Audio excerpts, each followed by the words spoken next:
Hi everyone, Sister Bingham. Week 2, can you believe it? We've already been through the introduction week, week 1. Last week we studied value. This week we're going to focus on the element of shape.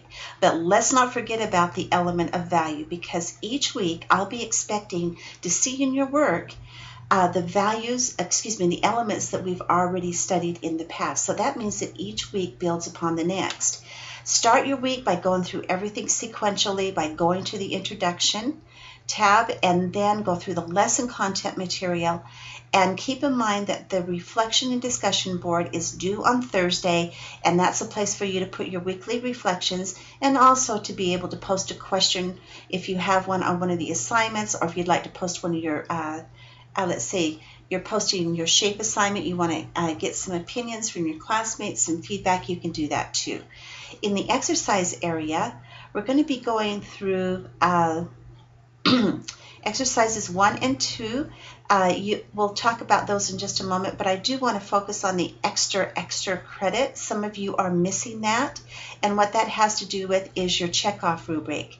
The ones that are doing the checkoff rubric are not only getting extra credit, but they're getting an A. They're getting 100% almost, because they're following exactly step by step what they need to include. It's actually your key to success, so don't miss out on that, because that will help you to be able to get to understand exactly what is expected for each assignment. There again, you'll go through exercises 1 and 2. Keep in mind that on exercise 2, these shapes have to be flat. They cannot be modeled, and they need to be done in gray or black. Don't use any color. And if you go to the checkoff rubric, it will simplify the instructions, and also don't forget to look at the examples that have been posted. They will also help you to understand what you need to do. Here's poor examples. Here's, of course, they didn't even label anything, because you are required to group and label each one of the different types of shapes. You'll be doing 4 different types of shapes. So keep that in mind, and use a ruler for it to keep straight, to keep clean edges and straight edges. There again, a smaller brush will help, and make your paint the consistency of like dish soap. It will not streak, it won't drag, because it won't be too dry and it won't be too thick. For shape exercise 2, you'll be printing out these images. These are really good examples. Just don't circle their nose and their eyes and think you're done, because you're not. There's a lot more to it than that. You're going to be also doing exercise 3, which will be negative shapes. And in order to be able to trap these negative shapes, you need to touch the edges. That's cropping off.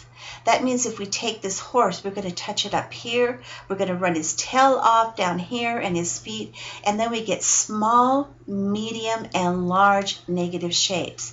If you don't do that, they're just going to be floating in the center, like this trumpet here, or these people, and you're not trapping any negative shapes. So keep that in mind, that you need to crop at least on 2 edges to be able to trap those shapes.